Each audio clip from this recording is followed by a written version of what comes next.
I so blame Steve Donohue for this. He has raised the stakes in making YouTube videos. We now have to try different locations to see is the sound better and is the background better or something. I'm not quite sure. Uncle Steve knows, but we have to do it, so I'm doing it too. If you don't like this, go blame Uncle Steve. How are you, BookTube? This is Maria, and this is my channel, MH Books. And today, rather than doing the Friday reads, I'm doing the mid-year free cat tag.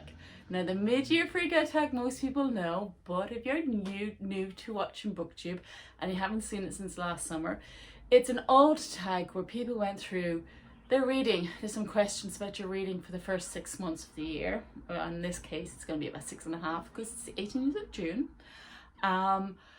And I don't think the original creator is around.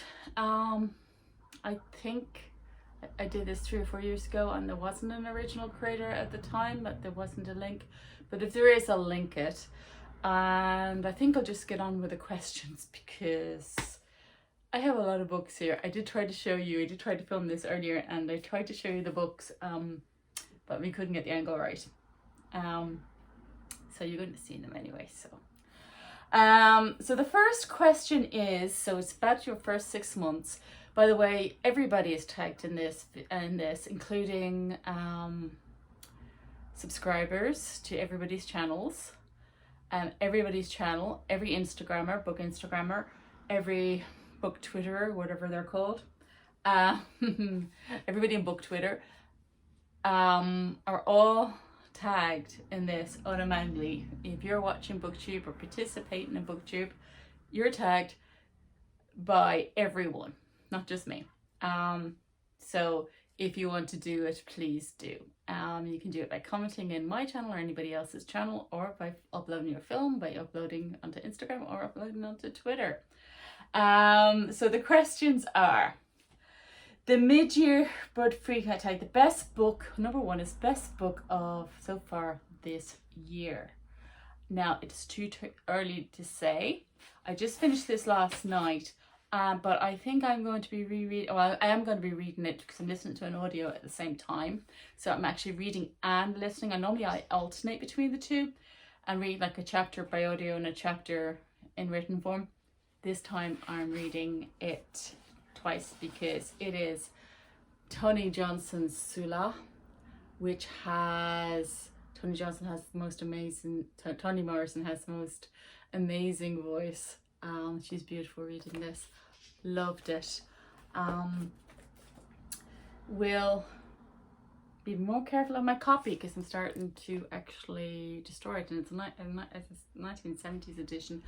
I am still doing a book buddy read of this with Animo, so I'm not going to say much more, but I think I shall be rereading this. I've also ordered 2 other secondhand copies of Beloved and the third one in the Beloved trilogy from a secondhand bookshop, and I'll be looking out for more of Toni Morrison's work. Absolutely will be rereading these books. Sorry, I can't say much more than that at the moment. It'll appear in the Friday reads or catch up. The second question is best sequel you've read so far this year. Now this is where we see all the books. Okay, the only things that I've read that could have sequels or part of groups are the Hamish Macbeth series. So I'm currently reading The Death of the Charming Man, which is about book 10. And the TanaFrench series, Garda Squad series, which I'm going to finish. So that's what I'm currently reading. By going through the books here on this pile, I will find the book that I'm looking for. But I haven't actually finished this. So this is the 5th book in the Dublin Murder Squad, The Secret Place. And so of the 2 things I read, the Hamish Macbeth series and the Dublin Murder Squad series, this is by far the best. This one's set in a girls' boarding school, and there may be a couple of ghosts and witchiness, and a murder mystery. The murder mystery isn't like the best thing, but I just love TanaFrench and the way her characters think and her world is described. So, Secret Place.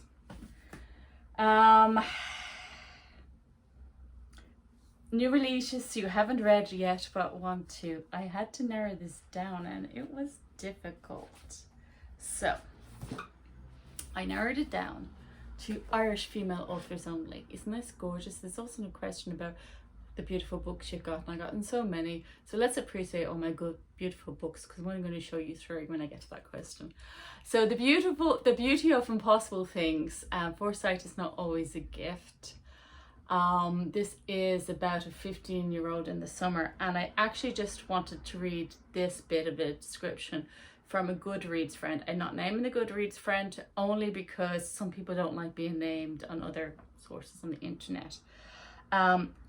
From her review of this book, okay, she quotes it as being a melancholic and haunting novel with some absolute beautiful writing and pervading sense of unease throughout.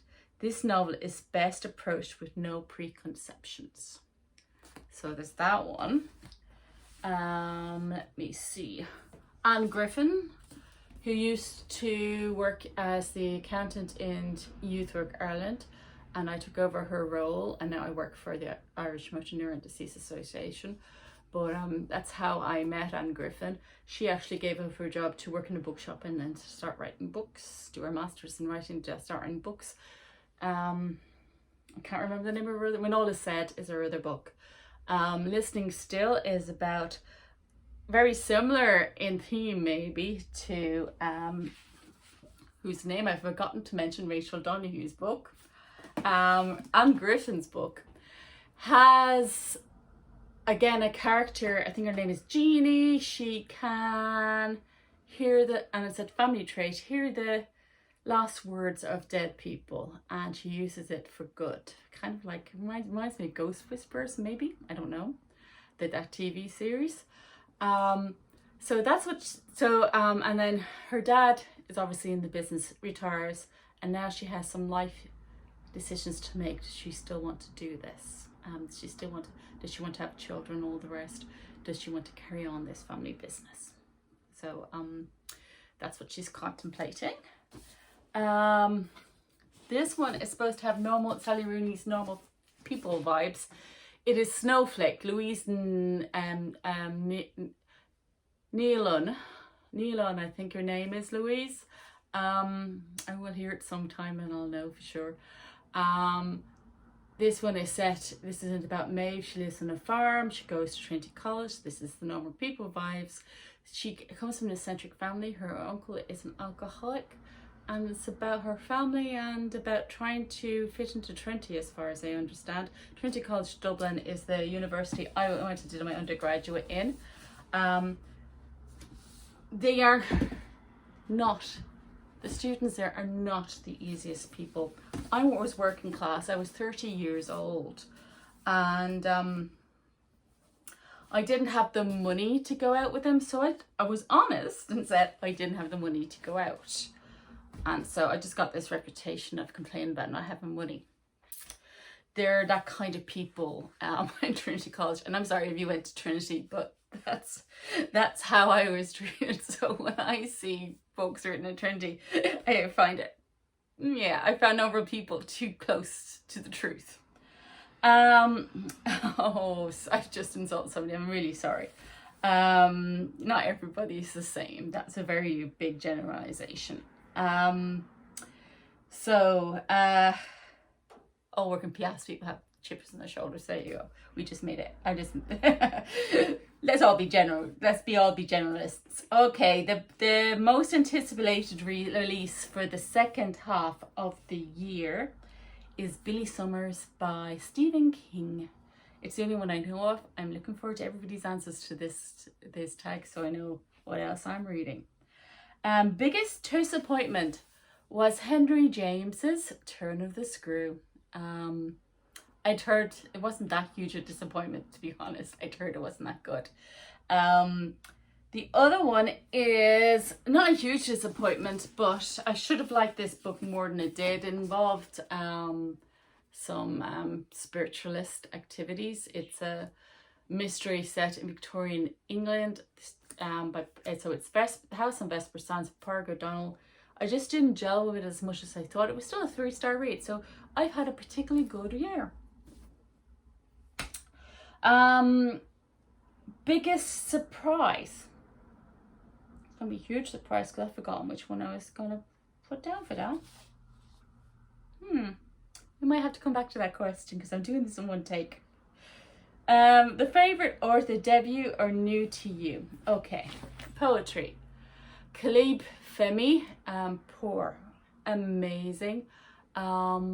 It's based on the lives who live in, I can't remember which side of London he's from. You see, in Ireland, in Dublin, we have north and south side.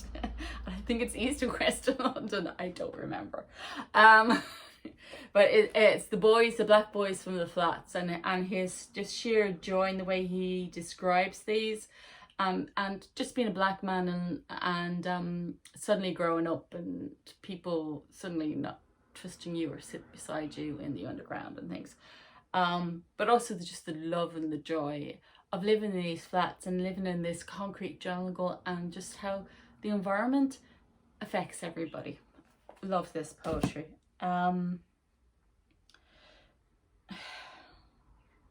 Another favorite author I just thought I'd put in is less literary, more narrative fiction. 13 Stories by Jonathan Sims. This is a horror book, as you can probably tell from the cover. There is a big dinner party on the 13th floor. There are 13 stories, as in 13 people, 13 chapters. People are invited to this dinner party. He showed a mad, wide range of the different genres that are within horror. He showed, so they can be considered 13 short stories or 13 interconnected short stories, or just 13 chapters of the same novel, whichever way you want to do it. It was amazing. The ending was not quite as good as all the stories, but just the wide range of writers. So yeah, I definitely would be reading some more of Jonathan Sims.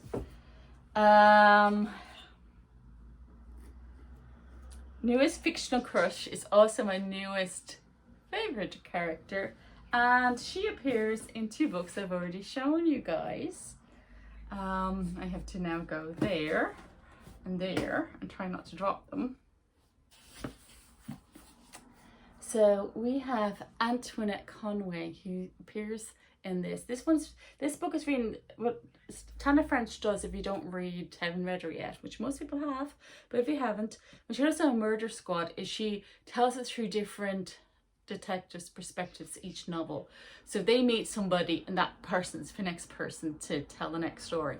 So this is done from Detective Moore, and he meets Antoinette Conway, who is not liked by the murder squad. She is tough. Now, I am about 2/3 the way through The Trespasser, and I see I've spilled coffee on it. And this is tough from Antoinette's perspective. And my God, is she a tough. She is disliked by her squad. She is having a rotten time. Part of that is her fault. But by God, do I really like that one. I'm not gay, but I do have a fictional crush on her. I think she's amazing. So Antoinette Conway from this book. Unless she does something really terrible in the last third, in which case I don't like her at all. For the crush bit, but probably as a character. Books that made you cry. Can't find the book. In Our Mad and Furious City has a very sad ending to it. Didn't actually cry this year, by the way. I do mark when I cried, because when I did this tag before, I couldn't think of the books that made me cry. So I do mark now on Goodreads. So I do have a little section if you're friends to me on Goodreads, where you can actually check what books made me cry. And the other book that has a sad ending is Love After Love. So again, this one is, so in A Mad and Furious City, which I've lost, is about, again, this is the other side from Poor, I think, but anyway,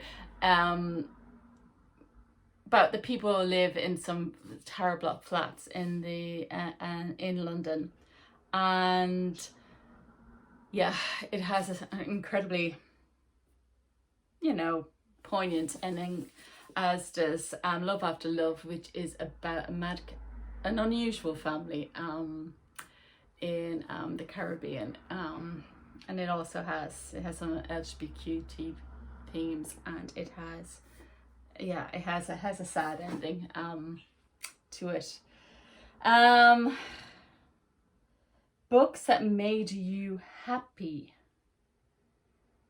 I've skipped a question, so we're going to go backwards on questions, because you know what, this is my channel, and I say let's not do the tag questions in order. I'll put them in order underneath in the show notes, but let's not do them in order. So books that made you happy. Where's me books that made me happy? Oh yeah. I just thought her life. It shows the life in. Oh my goodness! I just kept the receipt, and that was a very expensive book, in the Ivory Coast, and it's the 1970s. So, the Ivory Coast, 1970s. I can't see because I just put the book in front of my face. And I just loved the way that Aya's life was portrayed. It's kind of told like a soap opera. You see that we have beautiful clothing in it, and maybe not show that bit, and just shows the life in the 1970s in the Ivory Coast. And yeah, it was fun. It did make me happy to read that book. Okay, most beautiful book you've bought so far this year or received? Loads, as I've said. I mean, a book that I'm currently reading is Farkeeper's Daughter. See the butterfly in the faces? A lot of work goes into books, but I just thought I've been lucky this year to get some really nice vintage books, and this is Anita Buckner's Hotel du Lac, A Starting Life, and The Late Comers. Okay, I ordered these secondhand online, and look how beautiful these books are. They're just absolutely gorgeous. When they came in the post, I just couldn't believe how lucky I was to get such beautiful books, because you couldn't see what the copies would be like. They're absolutely beautiful and really good condition, and I think 1980s editions. They're just absolutely gorgeous, and they cost about between 3 and 4 punts at the time, so that's amazing.